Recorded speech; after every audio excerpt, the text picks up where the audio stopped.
My name is Thomas Goodmeal. I'm Vice President of Sales for SIEM Technologies. We're based out of our headquarters in Richmond, global headquarters, like we call it. We're a Virginia-based company. And we've got offices in Virginia, Virginia Beach, and then mine here in Roanoke. We primarily focus around SIEM, Microsoft, and data center sales. We used to very easily casually say EMC, and now we say data center because it's a lot more complex than it used to be, and there's a lot of things that we work through to help service clients. But been around for several years now. I'm glad to be a host site. I will not bore you with any sales pitch, but if you find that you have a need, well, I will say this, that we've got 14 engineers in our region on staff that span most of those products. And then behind that, I've got another 35 engineers statewide that range from one of our top engineers here is CCIE engaged in network pursuing, for some strange reason, a data center CCIE certification. So we've got great talent here in the region. We've got big talent behind that. I've got a notch in Richmond where we provide managed services to customers throughout the state and beyond. We're doing a lot in this area of security. Probably one thing, because it might matter to you guys, that I will do a quick pitch on and then I'm going to get out of your way. My CISO is a 50% time CISO, primarily because just like many businesses we deal with, most people don't need a full-time chief information security officer. They have a need for that resource and that visibility and something that ties the business to technology, to policy, and to the business of doing business. But they don't have that need full-time because we're not all Fortune 500 companies. We're not even, most of us, near that. So our CISO also heads up our consulting group, and we do ad hoc consulting, and we've got specialists in healthcare and in SLED and higher ed and all that kind of stuff. But the biggest thing that we're excited about right now is an engagement we've created called an ESP workshop. ESP is a fun thing for Essential Security Program. It is a very low-cost engagement that is a mentored walk through your security strategy. And the reason that we found it so powerful is that we require to participate that you have stakeholders from your business, including such folks as operations or finance, HR, business stakeholders, and from IT. We put those people in a room and we go through something like a half-day exercise of talking about the world of security. And most of the people that come to an event like this are generally IT-centric. But I will tell you, just for your own something to chew on, that what we generally find is that IT people have made technology decisions that really impact policy, that oftentimes the business is not fully aware of the implications, and oftentimes business has made policy decisions that are not being pushed into technology acquisitions or deployments. So the power of that day-long engagement is a roadmap and a report that is akin to a risk analysis without that kind of depth, because a risk analysis is a different kind of engagement. But it effectively identifies and maps out what things you as a business should be focusing on, be they policy, technology, or both. And our philosophy for security is that we look for the cheapest big rocks so that we can have high impact with low investment. But it is effectively trying to work with our customers to establish a roadmap for how they can improve their security practice. And we have really found that's a pretty valuable exercise. Like I said, being generally a day-ish with you and then a day or so outside of you with some discovery tasks and other things that are shared. It's the one thing that if you walked away from this and that piqued your interest, it's having a pretty significant impact for our customers. And then we do deeper dives and all kinds of stuff with that group. We can fully outsource stuff. I've got a managed SOC that I've been talking about a lot with people. I love to talk about things security because it's so pressing. And I think a couple of people were at our SOC event at Parkway Brewery. So the fact that we tend to have beer at events, we took a whole day. But anyway, so if you have technology needs and any of that caught your attention, SIEM Technologies is where you are today. We're thrilled to partner with and host Rise whenever we get the chance. And I would be happy to follow up with you I'll grab a few cards and throw them somewhere, so if you got interest, grab one. If not a problem. I hope you guys enjoy your night, and Rob will walk up on your way out. Yes, sir. Thank you. Appreciate it. And once again, thank you for coming out. One thing I will say about Tom is that if it were not for Tom Spitnell, there would not be a rock. Because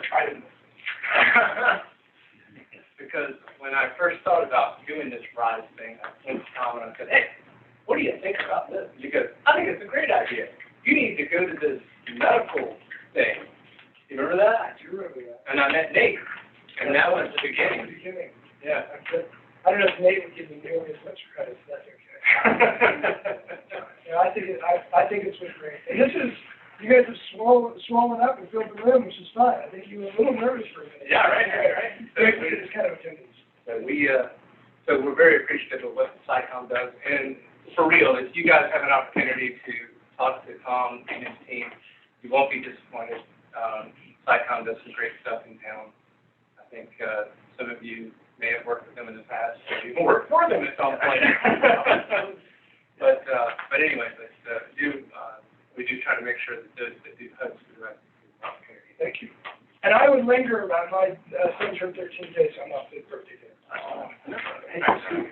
hope things are going well. I didn't realize how much my wife knows you. That's just like this. Yeah, it's not a very big unit. Yeah, good to see you. Thanks again, guys. Good night. So, Nate, are you still on the line? Maybe not. Okay. So I would just like to make sure that, all right, so we haven't had anybody else join, but we are recording this session. So one thing I do want to note, first off, welcome to RISE. If you are looking for the, some other club or like, needlepoint or something that's probably in the wrong spot. So wrong.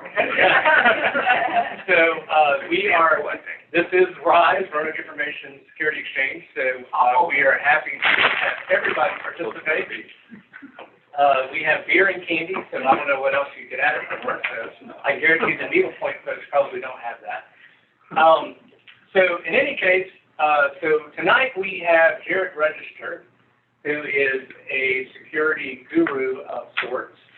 He has worked for Allied Technologies, Alliance Technologies, excuse me. He is one of those work-from-home guys, so he doesn't do that anymore. We make him come to the office from time to time, but prior to his time at Carillion, he was a work-from-home guy. So if you want to know what that's like, talk to this guy. He can give you some good information about that. And Jarrett actually has quite a bit of experience dealing with logs and SIEMs and many other security components during his time at his other employers. So we're lucky to have him come out and actually give a quick talk about the differences between log aggregation and SIEM. So I do want to preface this with one thing that, so what's the difference between logs and SIEM? Well, there's quite a bit, and that's the reason why we wanted to talk about this, because I think sometimes from a security perspective, we kind of get confused about, well, what is this and what is that, and how do they work together? So that's the reason why we thought this might be a good topic. So, with that being said, like I said, we are recording, so if anybody says anything bad about their boss, they might want to be aware of that. It's on YouTube, so you might want to hold that off. But other than that, Jarrett Register. All right. Good evening. Just so you know, I don't have a whole ton of content, so if you have any questions, feel free to speak up at any time, and I'll address them if I can. So, log aggregation versus SIEM. So, just a quick about me. BMIS and a Bachelor of Science in BMIS Data Networking from Liberty University.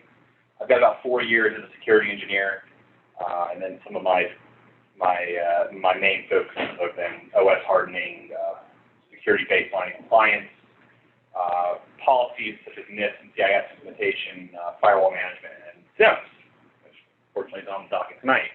I also have 6 years in the Army National Guard in a quasi-IT role as well. So what is a log? So we're talking a lot about logs. So what? It's something that we take for granted because most IT people know what logs are. But what is it? So let's look at what the book's definition of log is. So detailed list of application information, system performance, and user activities. A log can be useful for keeping track of computer use, emergency recovery, and application improvement. Each software program that is capable of creating a log can prevent starting and stopping the log creation. So at the end of the day, a log is just data. It doesn't necessarily mean anything by itself, and if anybody manages any sort of IT infrastructure, you know that there's a lot of them out there, millions and millions and billions of logs. So what do we do with all this data, this raw data? So the first kind of logs that we have are Windows logs. Everybody has this on their home computers, assuming you're using Windows. You also have them on any Mix devices, but this is what the Windows event viewer looks like. So let's take a quick look at what we've got going on here. So Windows event viewer is broken out into three major log systems here. We have application logs, so this is going to be Windows components and drivers. We have system logs, which is going to be logs generated by programs. And we have security logs, which generally is not turned on by default, which is going to give us information such as authentication and logon events.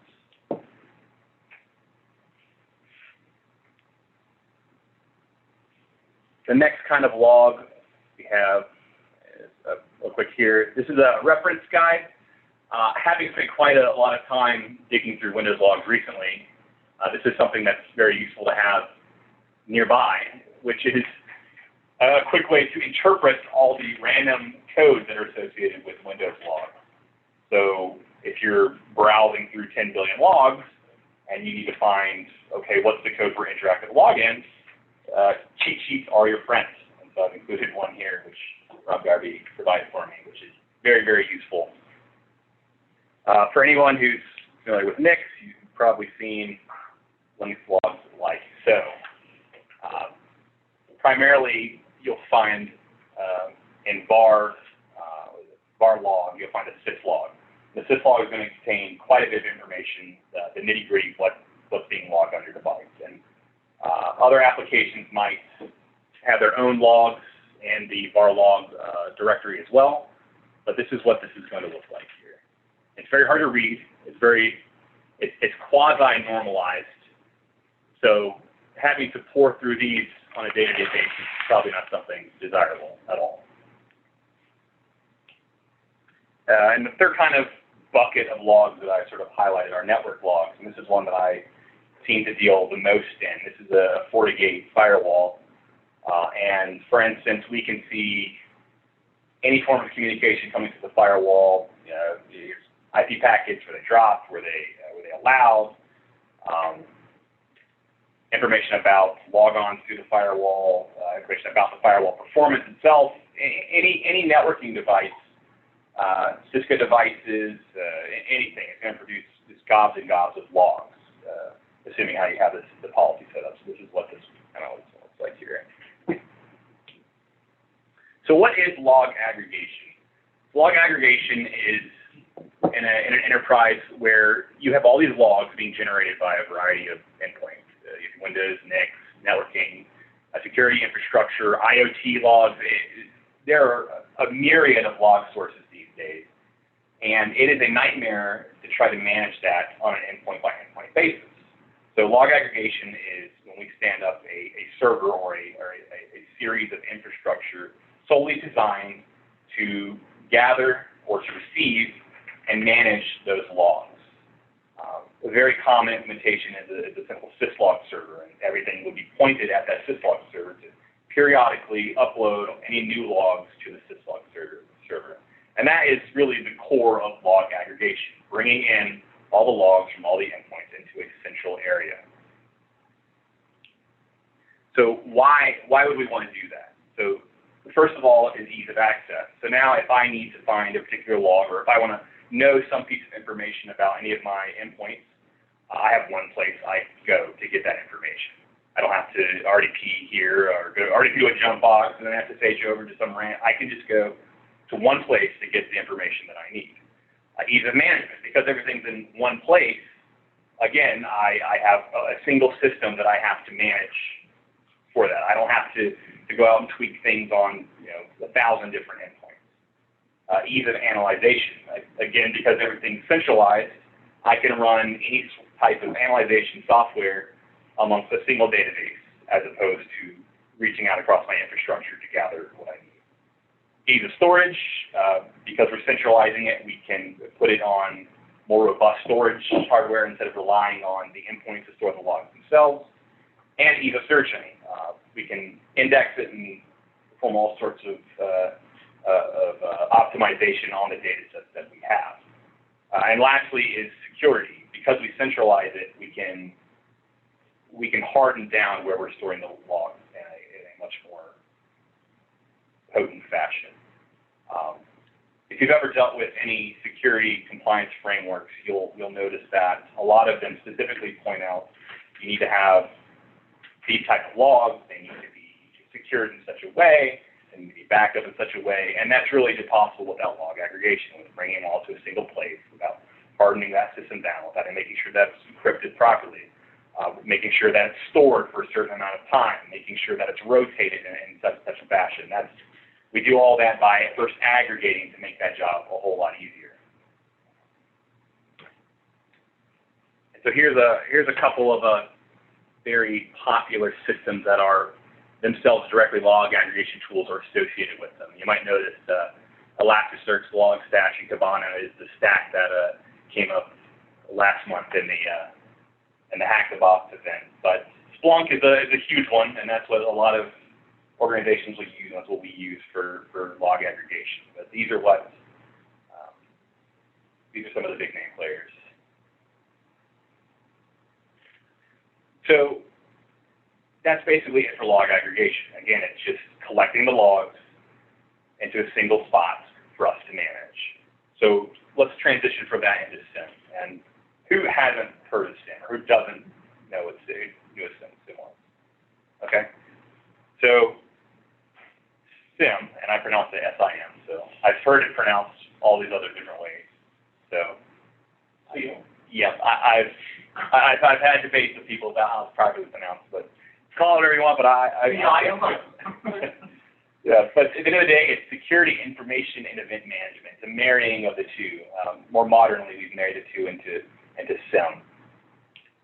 So with SIEM, we're going to do it's more security focused. So we're also going to aggregate the data, just like a log aggregator. We're going to bring everything together so that we can perform tasks on it. Most SIEMs will collect more than just logs, so we'll take logs and we'll take flow data, which is basically logs that are generated from networking devices.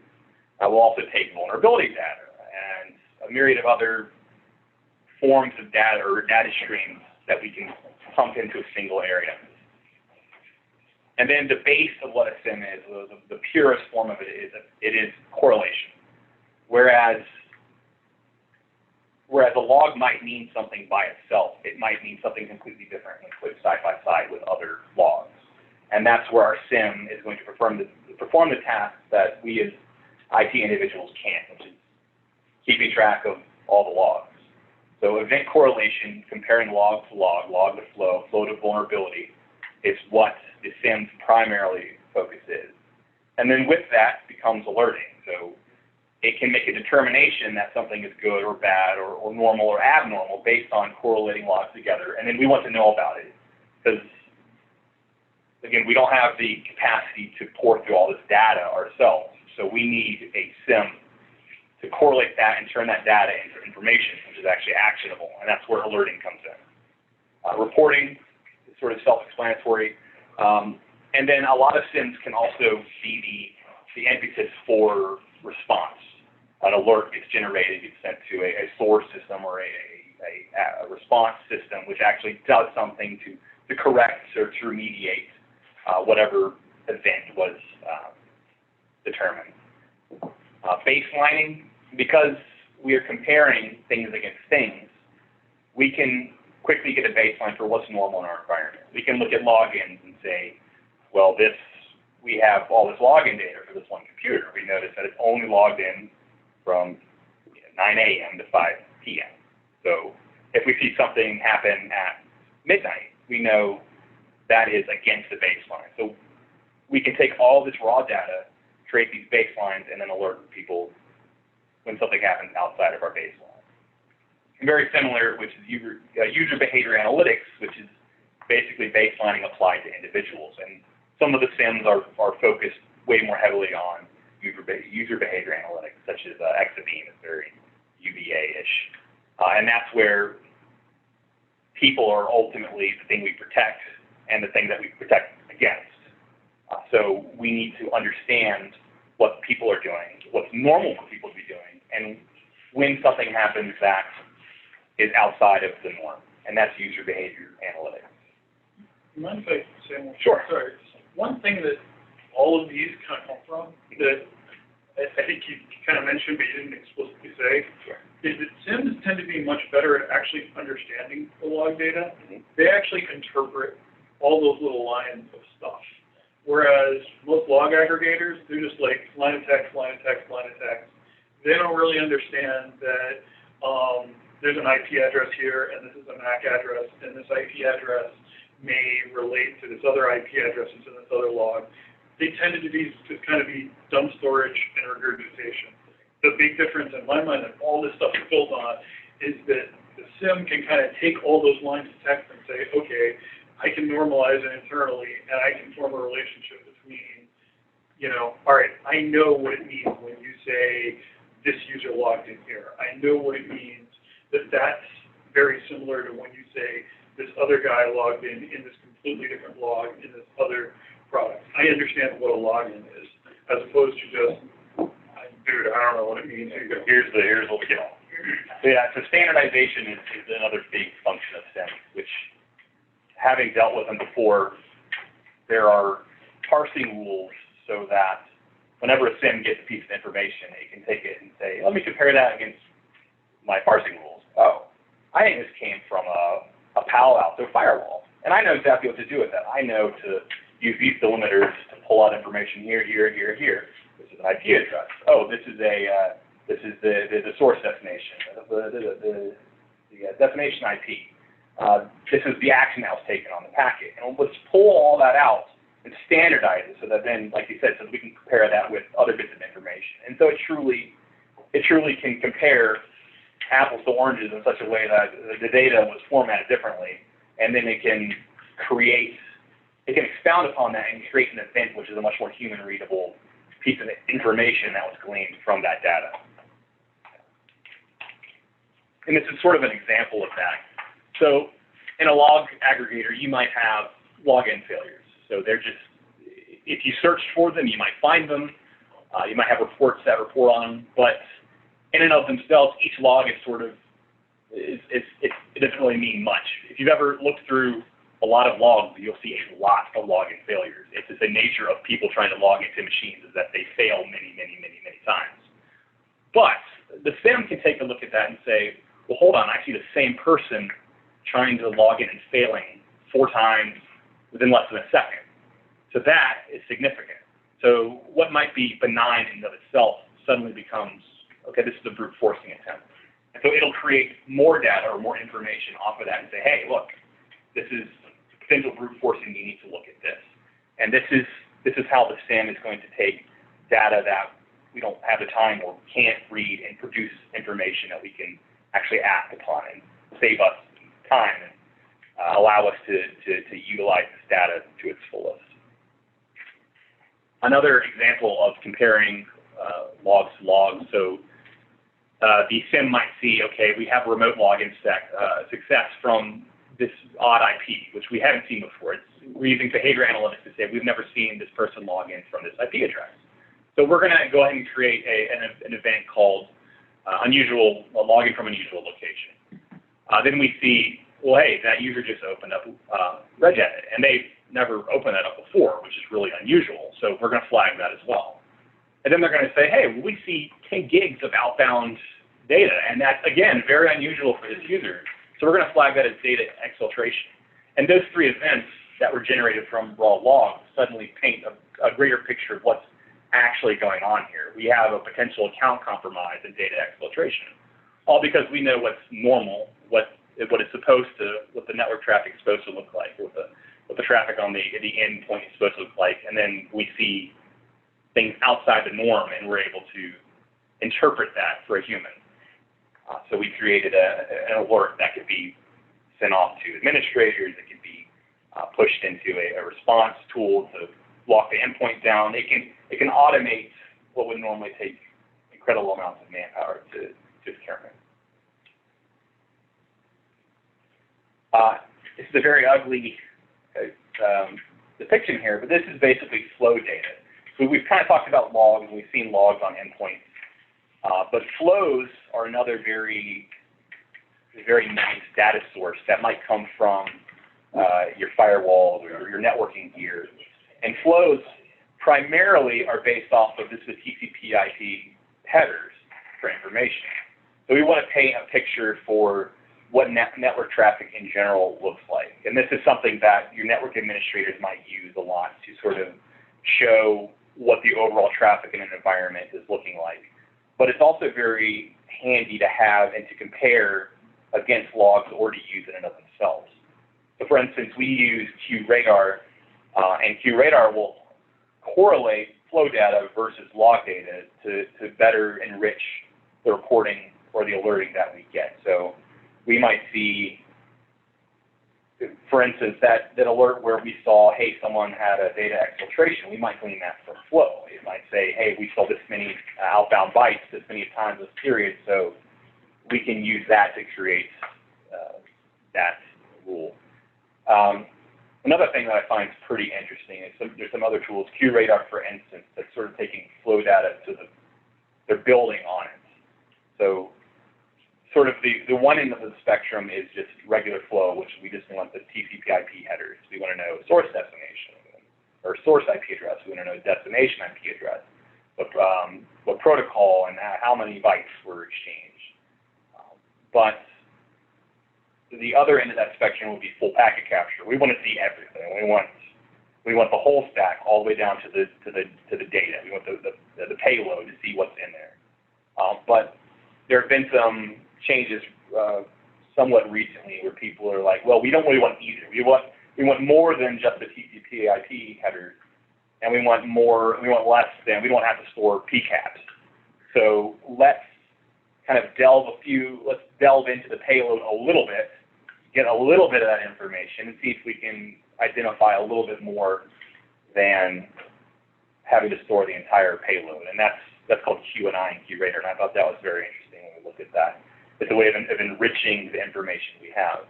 And at the end of the day, the SIEM, or any security tool for that matter, is theoretically limited by what information you can feed it. The more you feed it, potentially, the better it can determine what's going on in your environment and potentially alert you. And that's not exclusive to QRadar. Right. I mean, like, a bunch of the guys, generally in the generic sense, it's just shared as metadata capture. Right. Like Fidelis as their collector appliance. Bro is a really good open source one for doing that. Moloch is a kind of an open source full packet capture, which will generate that metadata and store it in Elasticsearch. Mm-hmm. You can use it for all sorts of fun stuff. Yeah, and that's the overhead with only worrying about the metadata as opposed to the packet capture. The headache with trying to manage full-on packet capture is much more. There's a really good reason that almost all of the full packet capture companies are owned by or paired very, very tightly with hard drive manufacturers. Mm-hmm. At one point, I was a vendor for a certain, say, fruit-themed company who liked to make phones, and they had, I want to say, 2 floors of their data center entirely devoted to storage of full packet capture for stuff. They realized with a Nixon full packet capture system, they realized they could store 3 days of data. Their average time to detect and be able to go back and start looking in the system was 1 week. So by the time they realized there was a problem, the data was already gone. It had already cycled through. And the last company I worked at, we basically sold our own packet capture solution. So I have a lot of interesting opinions about it.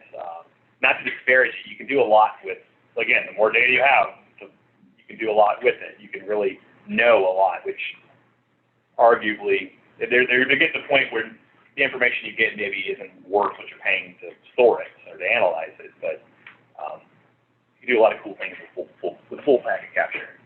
I'll just say that for now. So some of the SIEM tools we have, just a couple I threw up there real quick.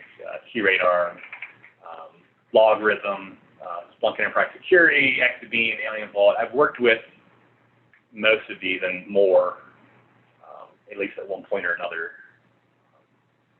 What's your favorite? Whew, that's a hard one. Oh, I think I know. Do you? I know which one's your favorite. I don't know which one. Surprised you don't have ArcSight on there. So which ones? ArcSight. Yeah, I've not used ArcSight, probably why I didn't put it up there. I do like QRadar. We use QRadar at work, and that's the new one that I've used. I've used Logarithm, and I had issues with Logarithm. I've used Alien Vault quite a bit, and I think it's great for small organizations. Exabeam's pretty interesting, but it's very heavily focused on user behavior. And Splunk Enterprise Security I've not really used yet, though I've used Splunk. So I think for right now, it's tentatively QRadar. I've also used FortiSIEM, because I've used everything for it. So, what did you think I was going to say? I thought it was going to be Alien Vault.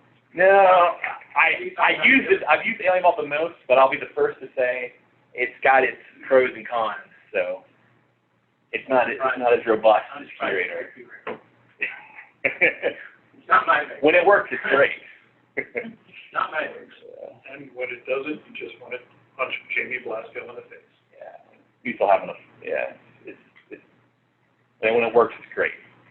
Logarithm, we've had problems getting to work, and Exabeam was very interesting. I wouldn't want it an exclusion to another SIEM, though, I don't think.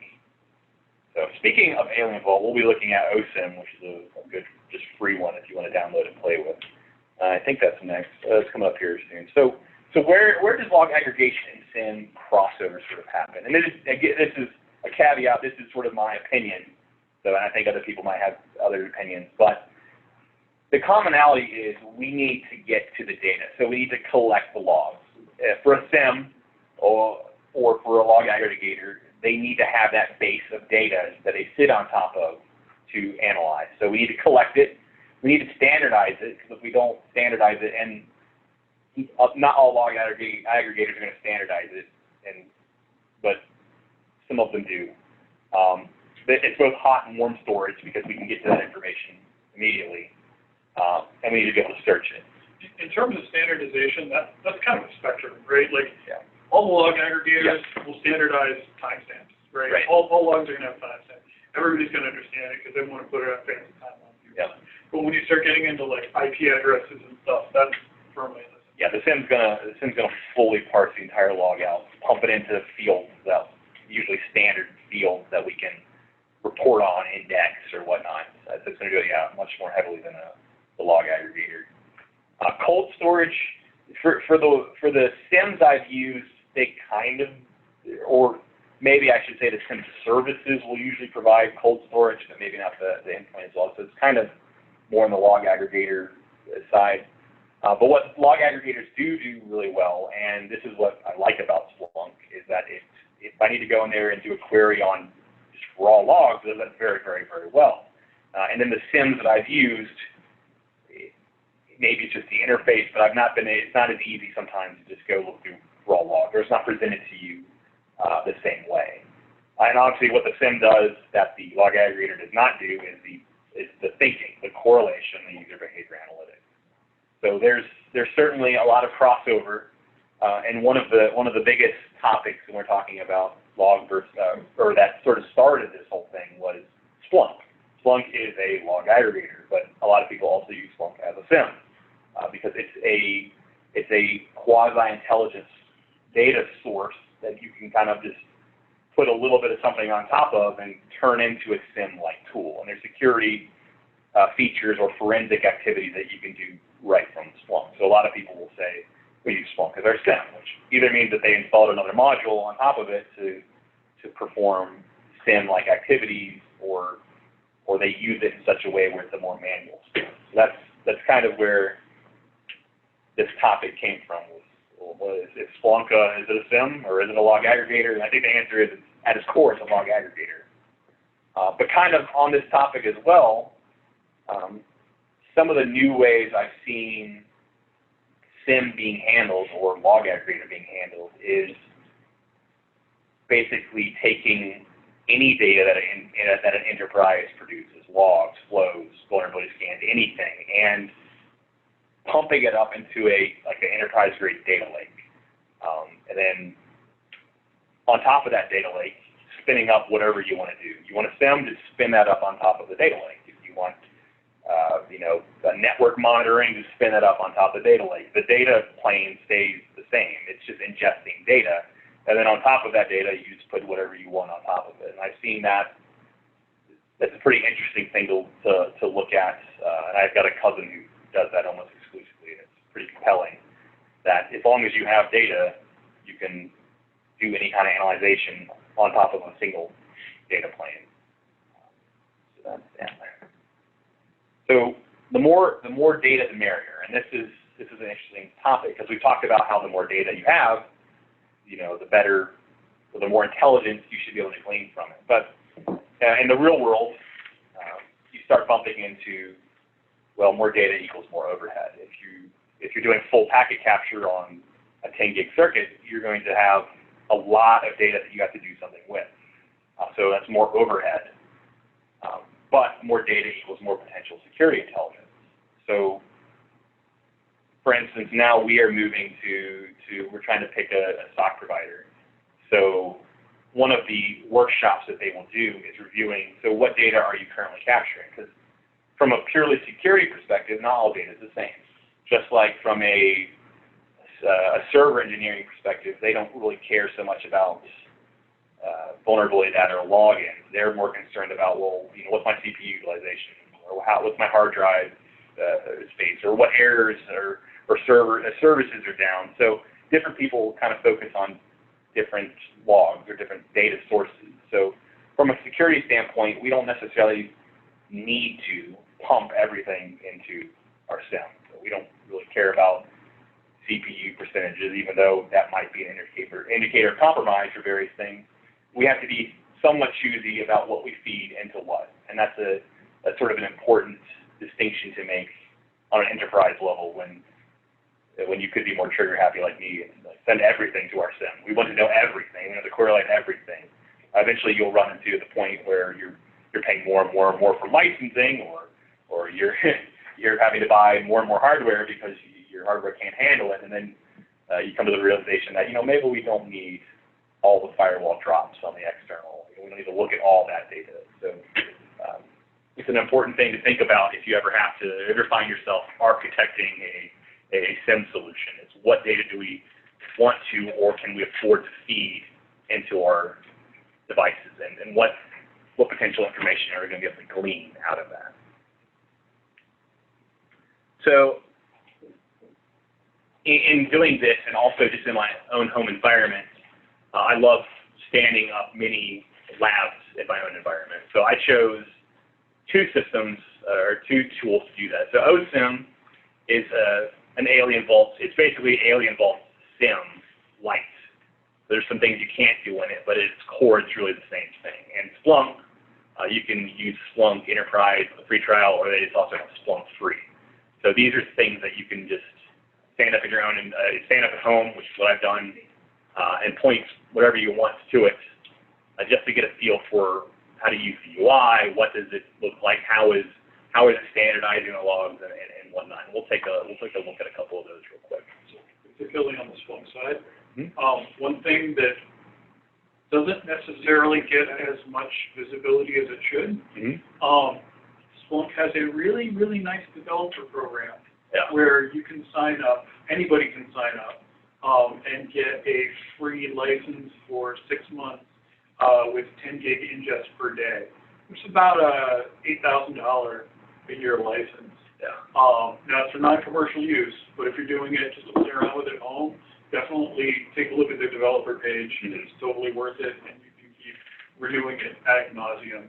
The free trial, I think, is like 500 megs a day, something like Yep. that. Yep. It's pretty low, and if you're going to be playing around with it for real, you know, there's no reason not to sign up for the developer. Yeah, for sure. Yeah. And speaking of developer and Splunk, to me, that's always been one of the big cool things about Splunk is it's extremely modular. You can build on top of it very easy. So, and that's why people use it as a SIM, because it's a source of data at its foundation, and it's easy to build on top of that whatever analytics tool you want. You can buy them; they're pre-built. You can buy enterprise security, which is a SIM that they sell that sits on top of their log aggregator and basically turns it into a SIM, or you can buy a myriad of modules from other people as well that produce things to integrate with it. Would it be fair to say that if you have the right query, Splunk, the normal version of Splunk can be used as a SIM? Well, some people use it as a SIM, so it doesn't flow the same as like a SIM will, and it isn't queried the same way. So how I see people use it as a SIM is they'll create complex queries to either do comparisons or to do analyzation, and they'll just have them run on a continual cycle instead of having an ingestion pipeline where we get an event, we standardize it, we compare it against everything, and then report on it immediately. It's more of okay, we just have all the data, run this query against the data, and hope we find something. So it's sort of a different way that they do that. But given enough programming, it can be pretty close, if not equal, to that. And other people will argue that they can do it better or they can do it the same or whatever. I would say that Splunk is a log aggregation platform that you can build a SIM on if you are very happy with banging your head against the wall for 6 to 8 months. Splunk actually has a module called the Common Information Model, CIM, which you can kind of use to normalize a lot of that stuff, and that is actually what their Splunk Enterprise Security app is built onto. If you are totally willing to get down to the weeds, to write adapters or find them for every single one of your log sources, put it in there, and do queries. Splunk actually has the ability to do what they call real-time queries, which are on an event-by-event, ingestion pipeline basis. You can totally do it. It's just, you're going to hate life when you end up doing it. On the real-time queries, though, they end up using a lot of memory on the indexer, or on the indexers, or somewhere in the pipeline. So the search heads. Search heads? Okay. And how does Splunk do their licensing? On the index. On the index. So The idea that the real-time searches are actually discouraged because of the fact that they use more resources all the time. Yeah, which is why people usually back them off to they'll find what their acceptable time, which in reality, most people aren't going to be able to react to an alert within 5 minutes unless it's like a huge alert anyway. So you could argue that you don't even need real-time analyzation. But I'm not going to say it's a good SIM, but I'm just going to say it's a platform. You can do it if you are doggedly stubborn and want to do it. But it's not just writing queries. It's really adapting the data in, doing the normalization, getting your prof.trons and transforms and all that stuff together, and a whole lot of mastery. And we've heard some convincing arguments for people saying that, hey, we'll put in Splunk and we will put in our custom modules on top of it, and it'll be the best thing ever. So Very compelling. So and to the point, the native Splunk security piece, what do they call it? enterprise security. Enterprise security, like we've heard some pretty compelling arguments for that too. Haven't seen it in the real world, right? Haven't seen the actual real life examples, but they talk good.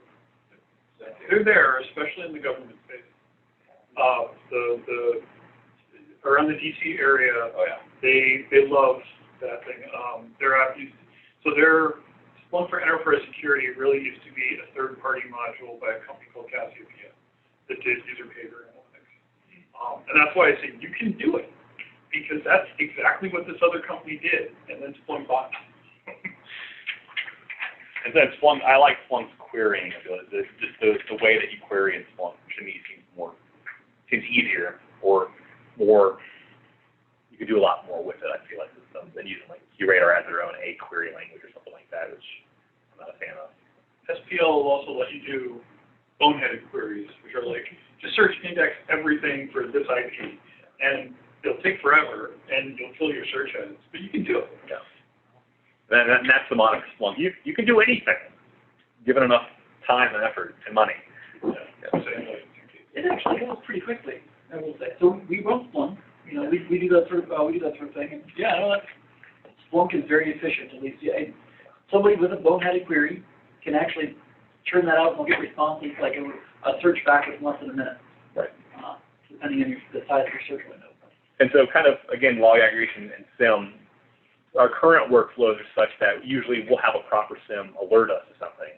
So it'll say, hey, we saw this IP address reach out, or this internal IP address reach out to a bad IP address. And usually what we will pivot to is Splunk to say, okay, have I seen this IP address, bad IP address, anywhere else in the past, like 24 days, or something like that. And it's very intuitive, very easy, and very quick to go pull all that information back out and give it to us. Now, another tool we also use, I don't want to talk too much about tools, but another tool we've been playing with is Cisco has a threat response, a separate response, I think, which basically will pull information from your entire environment. So you can put an IP address in there and it'll say, wait, has DNS seen that IP address? Are the endpoints, have they seen that IP address? Has your networking gear ever seen that IP address? And it'll look everywhere and say, yeah, well, here's what we've seen. Here's where we saw a DNS query, we saw the endpoint download something from it. So it's very... There's a whole nother talk about that whole... It provides a lot of the same features, it's just how it does it is different. So. It's very unique. I mean, we could have it to another RISE presentation just on... And I'm typically not vendor-centric, and I try to steer clear of that, but Cisco does have something pretty unique in how they do their other talks. Your silent, Psycom would love to talk about this. Oh, I know. Yeah. All right, so I have a couple things to show here, and let me see which one I want to do first. So first off, so this is Splunk, so we've got a pre-built query here. So like, for instance, we wanted to see these remote logins, export logins. We wanted to see kind of geographically where they were coming from. It was a query that kind of got built out of an event that we saw, and so we needed to very quickly get a very bird's eye view of where these logins were occurring. So we have this nice long, but not too terribly complex query that we can go back in here and drop into Splunk, and Murphy's Law permitting. Never present live. Yeah. We actually get real results. Demo go. Oh, look at that. So, okay, it's working. Great. So it's going out and it is just looking through all of our logs, all the indexes, and it's pulling back the information we want. So we can turn all that nonsense that we could never look through on our own. We can pull actionable intelligence out of it very, very quickly. Well, Jared, just real quick. Yeah. So if you look at the event, click on it real quick. This is what the aggregation of what you're seeing. That's the raw data body. Yeah. So it's like, would you rather look through this, or would you rather just look through? Let's see, where is it? Yeah, there we go. Or would you rather look through this? So it can make your job much easier. Or even the visualization tab. That's kind of cool. Yeah, so we can see.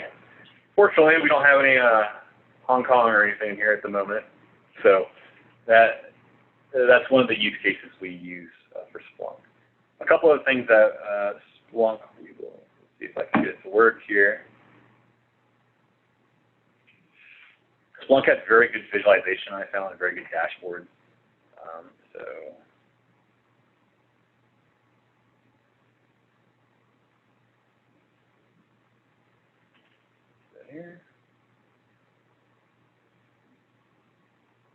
So because we have all that data underneath of us in Splunk, we can put on dashboards that are being powered by queries and run on intervals, and we can create dashboards for a lot of different things. So for this particular dashboard, we just want to look at our firewall information are allowed for drops. We want to look at, okay, what kind of services are we seeing, and either your security or more likely your network guys might use this type of information to get a feel for network monitoring, to see, you know, are we deviating from any sort of baseline with our environment, and that's where having something that can sift through your logs for you much easier.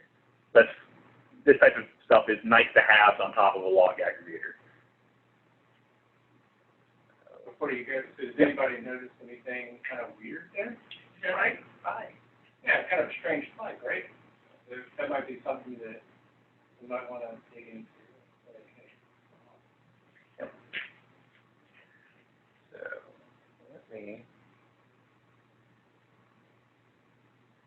I'll see if I can get into my OSIM environment. Again, Murphy's Law permitting.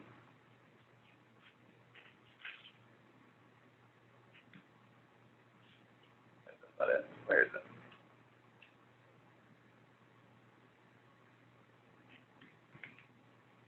Nope.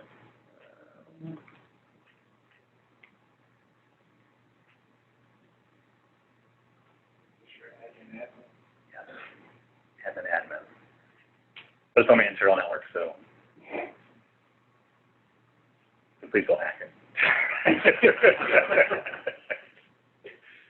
Not gonna make any boasts. You'll never get to it. You'll never.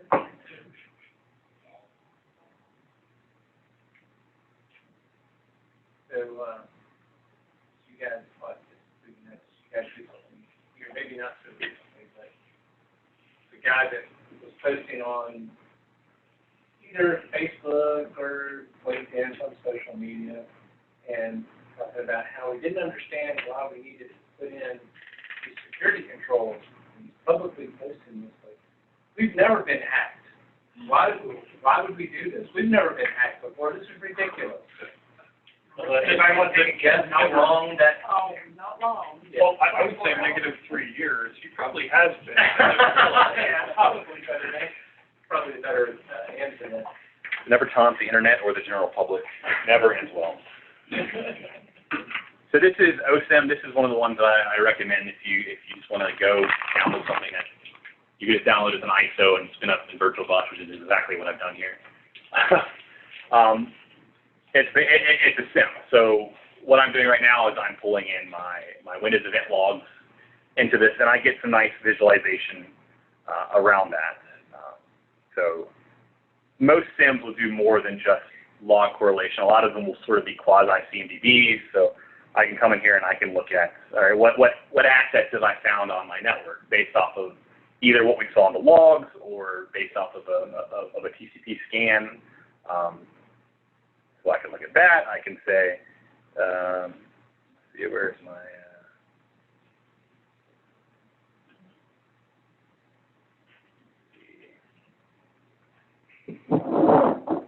There goes fingerprinting, something to be desired. so what? Oh, you're saying something about Windows XP showing up. Yeah. Their fingerprinting is not. Yeah, I don't Take that with a big old grain of salt. don't think that's accurate. I think this is right here. Yeah, so I can come in here and look at alarms by host. So it's not always going to be accurate. Which brings me to another rule. I'll touch on this very briefly. If you've ever dealt with SIMs, you will be very familiar pretty quickly with tuning, which is it needs to be able to understand what's normal, and it can kind of figure that out on its own, given enough time. But more like, if you operate a SIM, you'll probably spend, especially initially, you'll spend 100% of your time telling it what is normal and what's not normal. So it's telling me, yeah, it's a brute force authentication. That's because I was doing some scans against my endpoint. And so it was kind enough to alert me that we've seen all these login failures. Yeah, and this in particular is a really good one that demonstrates one of the things I hate about Alien Vault. Mm-hmm. The number one source of alerts in Alien Vault will be Alien Vault, because they do not tune their rules to look at their own probes that they're doing. So, like you saw that the source of this was the Alien Vault system. Yep. So Yeah, so the Alien Vault server is interacting with my server and generating alerts in itself, about itself doing things. It's a little, but then again, I would want to know when Alien Vault is doing something outside the norm. What if someone compromised the Alien Vault? That's fine, but they haven't tuned it for what the norm is on their own. Yeah. Out of curiosity, have you turned on any of their own, like, internal data sources, like the built-in, Suricata stuff, or any of those? Not on this. So my last job, I worked pretty heavily with it, and we turned on everything. And I was also writing custom parsing for it as well. It's one of the reasons why I don't actually recommend it for any enterprise. Small to medium-sized business, good. It does a lot of things kind of well. It'll give you a box for probably much cheaper than you'll pay. But if you're bigger than medium, I wouldn't do it because it's interesting. But another thing that it does here, and a lot of SIEMs will do, is vulnerability scanning, which I'm a big proponent of, because it's another correlation point. If we see this particular activity and we know that this particular vulnerability exists on a system, a lot of times we can correlate them, especially forensically. If something happened and we see in the logs, this happened and we see this vulnerability is there, that we can kind of put two and two together and say, this probably happened because this was there. And having all that information or all that data in one place is pretty useful. This is actually an open source tool called OpenVAS. Yeah. Under the hood. Yep. So a lot of open source like Kali, does Kali come built in with it, or do we install it afterwards? Kali, did it come with OpenVAS, or did we install that post? No, we installed OpenVAS. It's an available package. Yeah. I think Security Onion might have OpenVAS. Yeah. But like 90% of Alien Vault is open source tools that they have glued together and put their own interface on top of. If you ever talk to the people built all stuff, I'll tell you, yeah, this is basically OpenVAS. Yeah, this is basically, yeah. They have to in the release notes. Yeah. So the licensing stuff. But great for installing at home and just looking through things. Let's see, is there any other things we can look at here?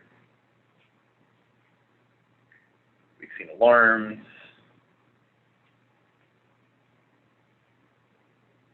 Availability is basically Nagios. Yep, and they're Nagios? I thought their availability detection was basically Nagios. Is it really? and their asset discovery is just in-map. It's like just straight, non-modified in-map. They'll tell you in-map. So I mean, it's just it's all. So it's like Security Onion, but Security Onion is to an IDS, this is to sales. Well, yeah, except generally they're not going to try to sell you Security Onion nearly as hard as Alien Vault is going to try to sell you a license for this joint. I guess the only really big thing that they add on that is special is the correlation rules and their OTX data exchange. And that's where the IP comes in. That's where part of me as a practitioner thinks the SIEM is only going to be as good as the data you put under it, and it's only going to be as good as the intelligence that you use to correlate or to analyze things.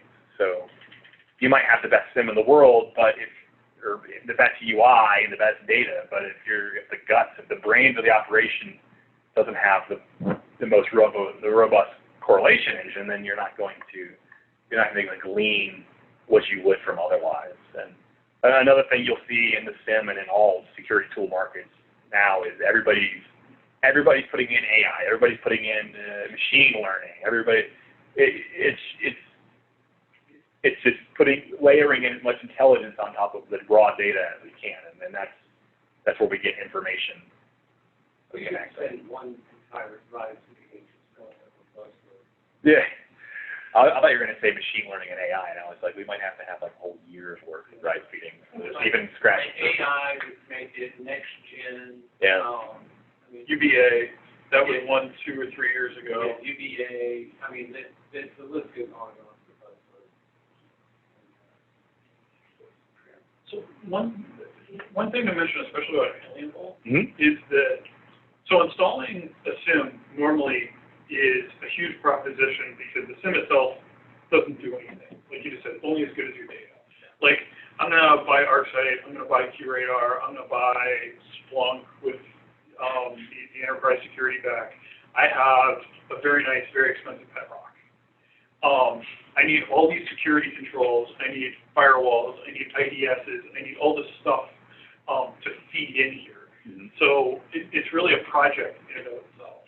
One of the reasons that Alien Vault does things the way it does, with having all of these open source things under, is they want you to be able to roll this out, and you say, well, dude, I don't have, $100,000 to roll out this, and this other thing, and if I buy something to start off with, it's probably not going to be the SIEM, it's probably going to be the firewall, it's probably going to be the IDS. So, well, no, if you buy this, we have this limited kind of GIMP IDS in here that you can just enable, turn that on, and we have built-in support for our own data sources. So, it's not the best IDS in the world by any stretch of the imagination. It's not the best log aggregator. It's not the best all of these things, but it is something you can kind of roll out, flip some switches, and get a good demo out of it, which is especially big for the small. It's a good tool belt, because like I said, it's got the his agent that you can install on it, so you can do you can plug a tap port into it, and it'll look for stuff passively. It can scan actively, use an open bot. You can do CMDB by doing asset scans actively and passively. It'll do a lot of things, and a lot of SIEMs will. QRadar, you need to pay for more additions to it, but they'll kind of be the centralized platform, as the intelligence platform on top of your raw data to do whatever you want. What's the best auto you guys have here? Well, You use enterprise security? enterprise security. I can't comment on it that well. I'm not the person using that sort of thing, but that's what we use. I tried getting the guy who actually runs all that stuff out here tonight.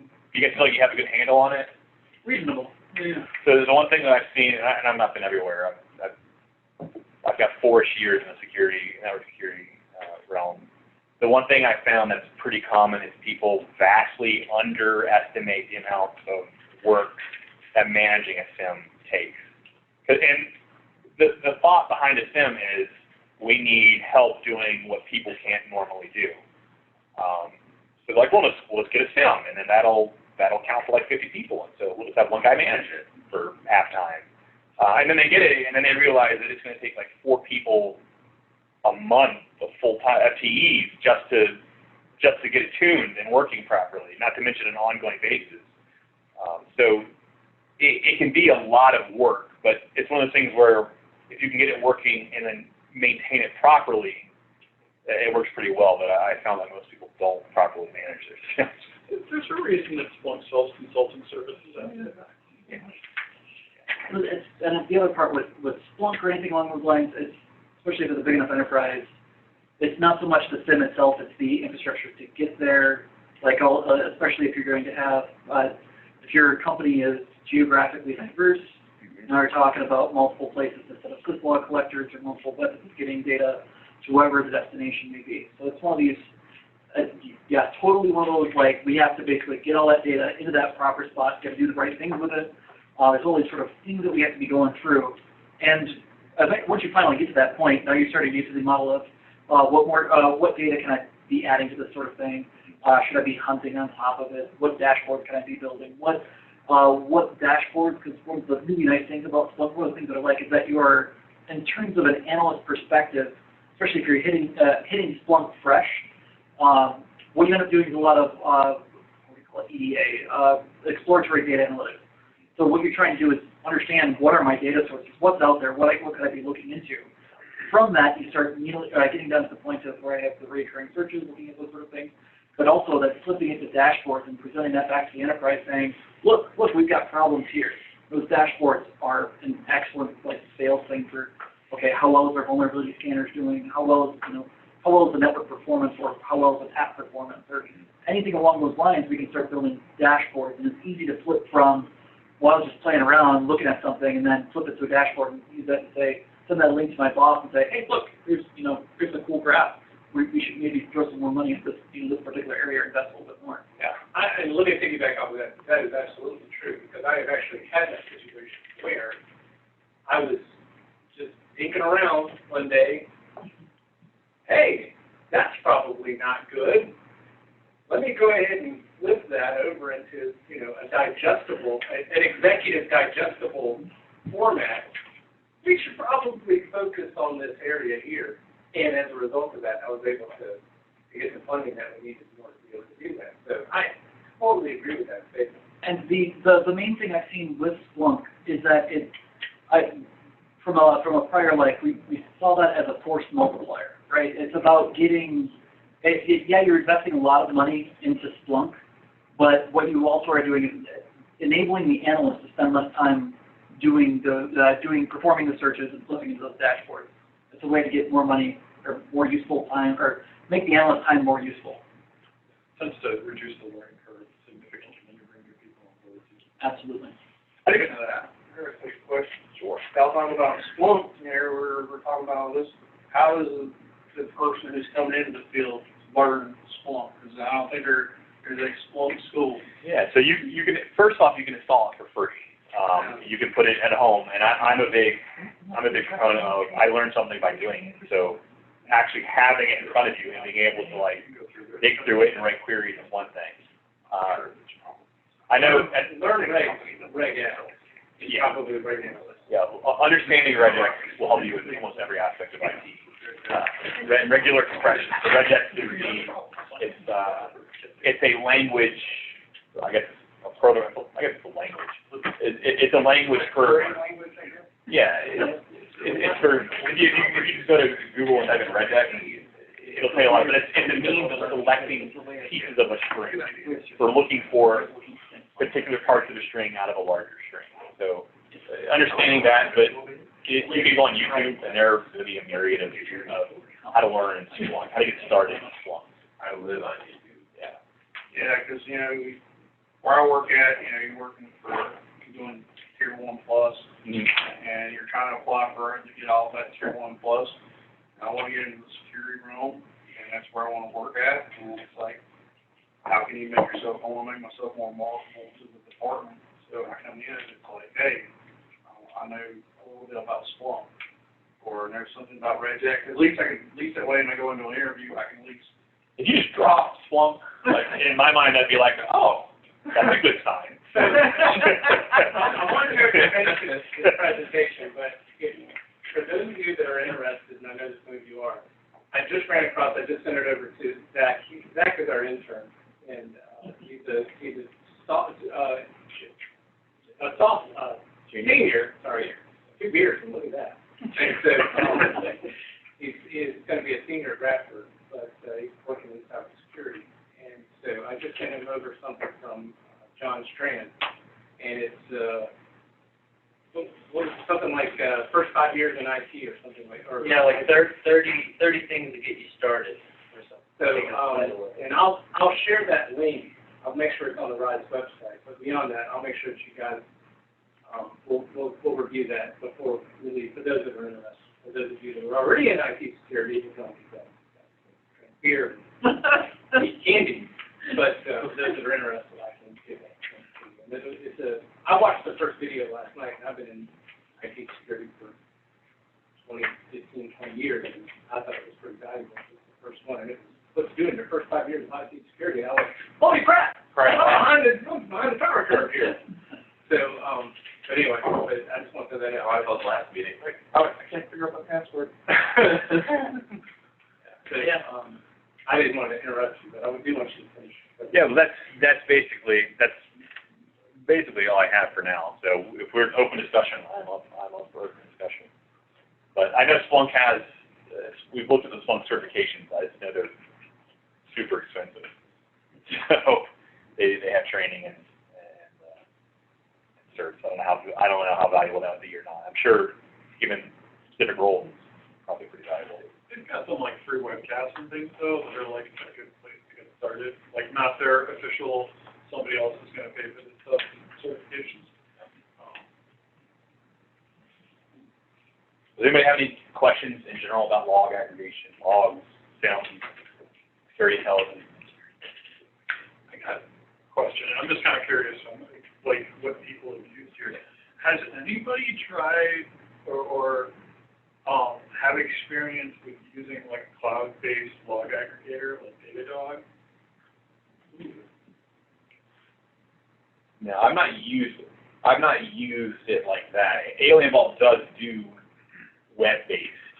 I mean, it's all web-based. Right. And I thought it was interesting. Again, we've been looking for stocks, and there's quite a few stock providers that do it all cloud-based too. So they just come in and drop a collector in your environment. And, all right, put everything in this collector, and we'll email you alerts. Yeah. That's it. Or just like, here's your IP. Yeah. Support to send your log to. Yeah, Good luck. I don't like it. Yeah, It'd be nervous. there's a weird feeling to that, not to mention the fact, depending on how that relationship works, Yeah. right? I mean, you've got, are you just, I mean, at some point, like, are you just sending all your logs across the wire? Well, that's not real smart. That's gonna cost you. Or so then, are they coming in and looking at your collector? I'm not sure. So this one that I've never heard of this one that you were talking about. So how do they do that? Datadog is really just kind of a cloud-based Elasticsearch collector with a bunch of metric stuff built on top of it. So are you sending all the logs across the wire, or is it a collector local? I'll say we are, but in the use case that I have, it's on a development side and a threat research side. So the logs we are sending are not firewall logs and things. They're application logs that have to do with things that are generating feeds that are going down to customers. So they aren't, I'm just kind of curious if anybody has seen, because I know there's a lot of, especially when you start talking about, I'm going to stream all of my data into this one place, in some data center, whoever, some organizations have a lot of hesitancy towards that, but I know that a lot of companies too are really trying the model of, we're going to put all the heavy lifting somewhere else, and we're just going to put a lightweight appliance or whatever here, and you don't worry about it. Yeah. So packet split, right? Huh? Packet split is kind of quasi-cloud-based. Yeah, all the data. Yeah, it was. I wasn't there in the implementation, so but yeah, all the data obviously had to stay local, but a lot of Metadata. a lot of the UI and all that jazz lives in the cloud. Yeah, but a lot of that other data actually followed up into, like, we sent a ton of data into their cloud. Yeah, it's kind of a weird deal. Well, It never really works like this. Packet split is almost entirely row-based. Basically, they have a local collector, and I actually I worked for a startup that did something very similar for a short period of time, where they have an appliance, they run locally, that just basically runs full row, takes the metadata, ships it up, and again, like you said, all that metadata is collected. The analysis is cloud side for the most part. I think you can buy like a local version too, but they really don't want you to. It's expensive. That's almost exactly what Our horror story with packet split was pretty bad. I know some of the developer guys there because I've been pretty. Are you mean like Bob? I'm just saying, I mean, when we dealt with it, it felt like we had like one guy that lived in his mom's basement, and he was the one guy that. All the guys that I know were kind of on the core Bro integration functionality. Like they're like Bro open source contributors is the only reason I know. But I don't know about Bob. I'm just making it up. I mean, it's just the feeling that I got was that it was not real. Wouldn't be surprised, but yeah, it's entirely Bro and then Bro scripts, and then metadata goes up from there. Yeah. I think they shift down some level of like IOCs, feeds, whatever, and then that metadata goes up as well. Yeah, so you use the metadata to create alarms or alerts, and then you use that to drill down by basically fetching packet data at an ad hoc basis and then exploring deeper into that. And that's our packet capture solution was that. It captured the packet, it captured everything, 100% of everything, but funneled everything through Circa or something first. And then we would create alerts, which we would then use to unpack what we really wanted to look at, and then. Well, that was the point. Yeah. The execution failed. Yeah.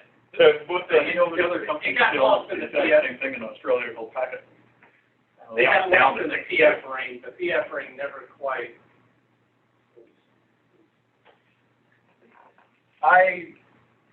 I don't have anything good to say about PF rings, so I'm gonna shut up. Yeah, right. So we talk about like shipping up logs though. So a lot of, I'm trying to remember what I did with NIST. So, or for other compliance frameworks. So having geographically separate stores of your data is important. So people can use the cloud, if you choose the right cloud, to push data to a geographically separate location without having to buy or stand up or rent a data center somewhere else.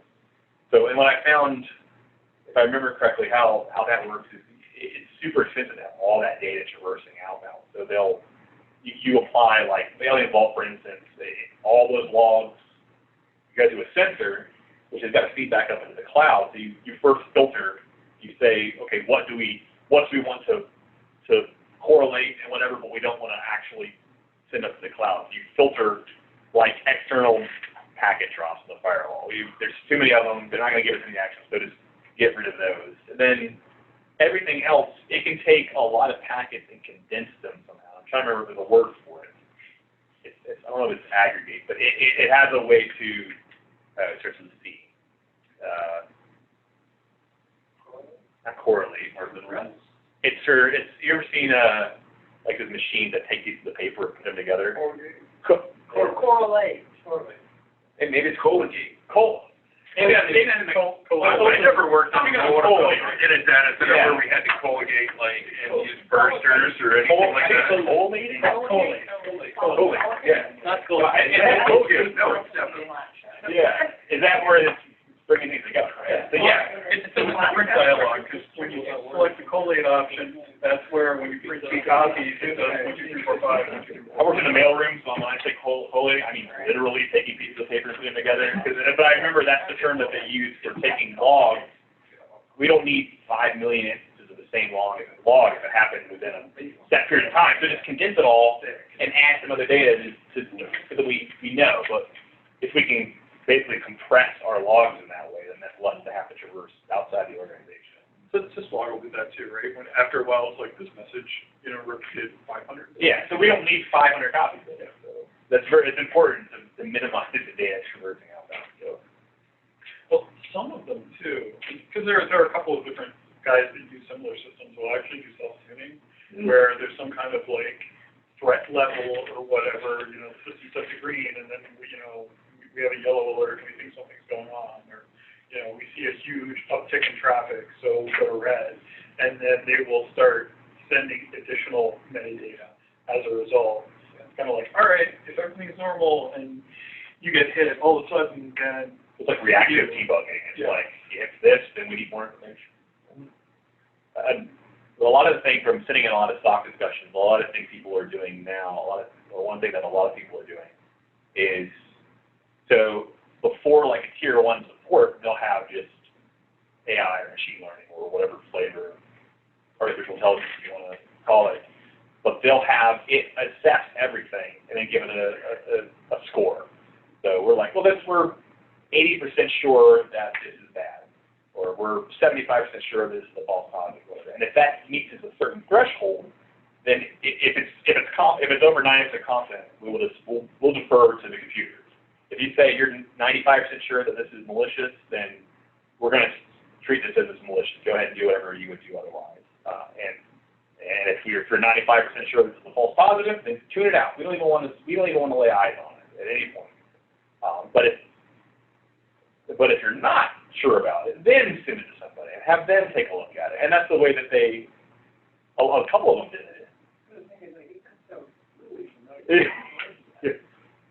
Well, I know two of them did that. I think IBM uses Watson in a very similar way. And then, what was a huge hit? SecureWorks. SecureWorks does that too. And so they use that because we can't completely rely on AI, but we can rely on it to weed out the lowest hanging fruits at a minimum and save time on, hiring, I guess, lower level people, I guess. But the AI, fortunately, is not anywhere near where it needs to be yet to rely on too heavily. So we use it for the obvious things, or people, the big guys who can afford to have AI. Is everybody here familiar with the term alert fatigue? Yeah. You know, you can get a security control that'll easily generate 10,000, 100,000 alerts per day. And that's, part of that, you know, in some cases is by design, because of systems, like you talked about. Like, I used to work for a company that made a security control that if you turned on everything, you would absolutely get 120,000 alerts per day. And if you weren't running that into a SIEM, you were an idiot. But if, you know, this was the only thing you had, you turn on this subset of stuff, and okay, you know, maybe you have a couple dozen things, and that's something that your one or two analysts can look into. However, you know, if you want all of the info, you generate the 120,000, you dump them into the SIEM, and you only look at the high priority stuff. But when a high priority one hits, everybody wants to see the other 40 alerts that were caused by the same set of hosts, and the SIEM packages that stuff up nicely. So I don't care about expired or self-signed SSL certificates, you know, from 90% of the world. But I really care about it when there's also, say, you know, some IP address that has been flagged as a reputation source, and you know, maybe some kind of content match coming down in one of these certificate attributes. Because all those things would all be separate alerts otherwise. But those things together are much more compelling than just saying, yeah, something bad happened, or something happened, maybe it's bad. Yeah. But isn't this what happens, and we do need to shut down the call here in a minute, but, now, but isn't that what happened with Target? Right? Oh, absolutely. Is that right? Did I get that right? Yeah. They were being alerted constantly? Yeah, they had a FireEye system running there, and it alerted on the lateral propagation from the HVAC controls. But at the time, they just had so many things that were like, dude, I have 15,000 alerts to look through. Yeah, there's one in there somewhere, and they just didn't get to it. There are people out there who have basically baseline people, and then like, this is how many alerts a person can deal with a day. And ideally, you should tune your system. I mean, you want to tune it in such a way that it's almost an art. You don't want to over-tune it, because you don't want things to slip through. Then again, if you don't tune it enough, then you're going to miss stuff via being, you know, having alert fatigue, or just not having enough time to look through everything and be backlogging. So it's a fine line to find that where it needs to be, and having enough people to make sure that you can not over-tune it and still get through all the alerts in a day. And we didn't talk on it very much, but we've kind of danced around it a couple times. Another sort of important feature of the SIEM is to integrate all this information with yet another information source, which is threat intelligence. So Cisco has Talos, Enable has OTX, and there's a ton of threat feeds out there, but these are, you can kind of think of them like signatures. It's intelligence that's downloaded from a third party that tells you what you should be looking at, what you should be looking for. And it saves you trouble from spending all your day on blogs and understanding. Maybe it saves you time. Yeah, well, the idea is that it saves you time. It's reality, we'll see. Do you have to, like, pay for that? Some of them you do, some of them you don't. So it depends on A, what SIEM you're using, and then B, which threat feed you're looking for. So I think OTX is I think they're open technology. Open threat exchange. Open threat exchange, so that's open. It's free. So as long as you can, whatever SIEM you're using should have a connector be able to ingest those OTX feeds into it. The good news is that a lot of them feed off each other. Yeah.